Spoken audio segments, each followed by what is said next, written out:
Levi's used to be everywhere, worn by rebels, rock stars, construction workers, supermodels. It didn't matter. If you owned jeans, they were probably Levi's. For over a century, it wasn't just a brand, it was the denim brand, until the 2000s hit different. Suddenly, everyone wanted skinny jeans from American Eagle. Fast fashion was pumping out $20 denim. True Religion was charging $200 for bedazzled pockets. And Levi's? They were still making the same fits their grandfathers wore. The company that literally invented blue jeans was getting schooled by mall brands. But here's the weird part. Walk into any thrift store today and watch people fight over vintage Levi's. Check TikTok, they're trending again. So what actually happened? How did the most iconic American brand lose an entire generation? And more importantly, is Levi's really making a comeback? Or is it just selling nostalgia in a new pair of jeans? Let's rewind to 1853. Levi Strauss wasn't trying to build a fashion empire. He was just a Bavarian immigrant selling dry goods to gold miners in San Francisco. The real breakthrough came from Jacob Davis, a tailor who was tired of pants ripping apart. His solution? Reinforce them with metal rivets at stress points. Together, they patented the idea in 1873, and the world's first blue jeans were born. But here's the thing. For decades, jeans stayed exactly what they were meant to be. Durable workwear for miners, railroad workers, and cowboys. Nothing glamorous about it. Then Hollywood changed everything. John Wayne strutted across movie screens in his Levi's. Gary Cooper made them look heroic. But it was the 1950s that really flipped the script. James Dean in Rebel Without a Cause, Marlon Brando in The Wild One. Suddenly, jeans weren't just work clothes. They were the uniform of rebellion. Parents hated them. Schools banned them, which naturally made teenagers want them even more. The 1960s and 70s? That's when Levi's cracked the cultural code. They weren't just selling pants anymore. They were selling identity. Hippies wore them to protests. Rock stars wore them on stage. The counterculture made Levi's their unofficial uniform, and the brand leaned into it hard. By the 1980s and 90s, Levi's was untouchable. The 501s weren't just jeans. They were legendary. Their ads were iconic. Their influence undeniable. Walk down any street in America, Europe, or Asia, and you'd see more Levi's than any other denim brand. For over a century, they'd built something remarkable. From functional workwear to global cultural phenomenon. They'd survived the Great Depression, 2 world wars, and countless fashion trends. Levi's wasn't just a brand. It was an institution. But here's the thing about being on top for that long. It makes you comfortable. And as the new millennium rolled around, comfortable was the last thing Levi's should have been. The denim world was about to get a lot more complicated. The late 90s and early 2000s brought Levi's a problem they'd never faced before. They got squeezed from both sides. On one end, luxury designer jeans exploded onto the scene. Brands like Diesel, True Religion, and 7 for All Mankind weren't just selling denim, they were selling exclusivity. $200, $300, even $400 for a pair of jeans with unique washes, embellishments, and that coveted it factor. True Religion's bedazzled back pockets became status symbols. Diesel's edgy, European aesthetic attracted celebrities. These weren't just jeans. They were luxury goods with the price tags to match. And people were buying them. A-listers were photographed in them. Trendsetters were obsessing over them. Meanwhile, on the other end, fast fashion was flooding the market. H&M, Zara, and emerging brands were cranking out stylish, on-trend denim at breakneck speed. Why pay $60 for Levi's when you could get the latest skinny jean style for $20? These brands were masters at spotting runway trends and getting cheaper versions into stores within weeks. Levi's found itself stuck in fashion's no man's land. Too expensive to compete with fast fashion, not exclusive enough to match the designer brands. They were the middle child nobody wanted to hang out with. But the real problem wasn't just price positioning. Consumer preferences were shifting, and Levi's wasn't keeping up. The late 90s and early 2000s were all about ultra-low-rise jeans, bootcut fits, and experimental washes. Meanwhile, Levi's was still banking on the same classic cuts their customers had worn for decades. The 501s that had defined cool for generations suddenly felt dated, boxy, old-fashioned. Young shoppers weren't looking for their dad's jeans. They wanted something that felt current, fresh, and Instagram-worthy. And here's where it gets really painful for Levi's. They had all the credibility in the world, but none of the cultural momentum. Vintage Levi's from the 70s and 80s were becoming collector's items, selling for hundreds on eBay. But walk into a mall, and teenagers were walking past Levi's straight to American Eagle and Hollister. The brand that had invented the category was watching everyone else define its future. And honestly, they seemed confused about how to fight back. So how did Levi's try to fix their relevance problem? With one of the most tone-deaf marketing campaigns in fashion history. In 2009, they launched Go Forth, an ambitious campaign that was supposed to capture the spirit of a new generation. The ads were cinematic, poetic, and completely pretentious. Think sweeping shots of young people staring off into the distance while a narrator recited Walt Whitman and waxed poetic about revolution and possibility. The problem? They barely showed the jeans. And the timing couldn't have been worse.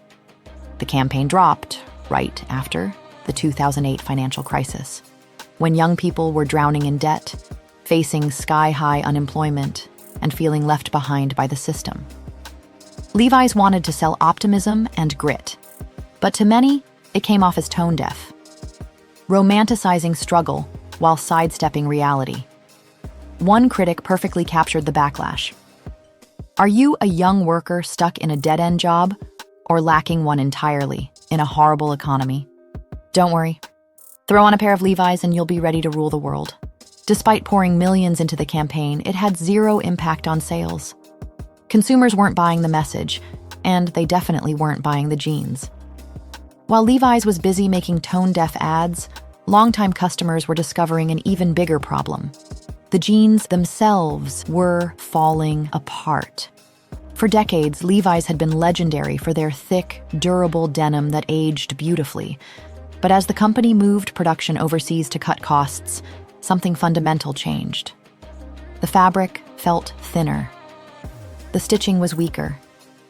The iconic fit of the 501s wasn't what it used to be. Frustrated customers flooded online forums and review sites. The consensus was brutal. New Levi's couldn't touch the vintage ones. People were literally paying more for 20-year-old Levi's at thrift stores than brand new pairs at retail. That's not nostalgia. That's a quality crisis. Then came the scandal that really damaged their reputation. Reports surfaced about horrific labor conditions in Levi's supplier factories, including a major controversy in the Northern Mariana Islands. Workers were subjected to sweatshop conditions, forced labor, and wage theft, all while making jeans for a brand that marketed itself on authenticity and American values. For a company that had built its entire image on integrity and heritage, this was devastating.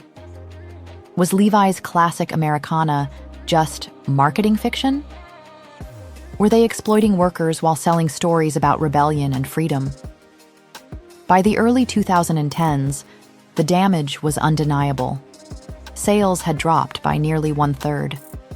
The brand that once symbolized effortless cool now felt like a relic gathering dust. Younger consumers had moved on, older customers felt betrayed, and Levi's was hemorrhaging relevance faster than they could figure out how to stop it. Something had to change. But was it already too late? By 2011, Levi's was in full crisis mode. That's when they brought in Chip Bergh as CEO, a Procter & Gamble veteran who wasn't from the fashion world but knew how to resurrect dying brands. His diagnosis was brutal, but spot on. Levi's had lost itself trying to be everything to everyone. The solution wasn't chasing the latest trends or copying what other brands were doing. It was getting back to what made Levi's special in the first place. Step 1, fix the actual product. For years, customers had been complaining that new Levi's felt cheap and fit weird compared to vintage pairs. So they went back to the drawing board. Better denim sourcing, tweaking the 501 fit to match the originals people loved, bringing back vintage details that longtime customers had missed. This wasn't just about selling jeans, it was about rebuilding trust with people who felt betrayed. In 2014, they scrapped the pretentious messaging and launched Live in Levi's. The difference was night and day. Instead of trying to inspire some vague revolution, the campaign focused on something much simpler: the genuine connection people had with their jeans. The tagline came from a consumer insight that actually made sense. You wear other jeans, but you live in Levi's. Finally, they were celebrating real people with real stories. Artists, musicians, everyday individuals who had made Levi's part of their personal journey. No more dramatic voiceovers about changing the world. Just authentic moments that felt, well, authentic. But Levi's didn't stop at nostalgia. They knew they had to innovate too. They launched Project Waterless, cutting water usage in production by up to 95%. They opened Levi's tailor shops where customers could customize and repair their jeans instead of throwing them away. They started selling vintage and pre-owned Levi's, turning the second-hand trend into a business opportunity. The tech experiments were bold too.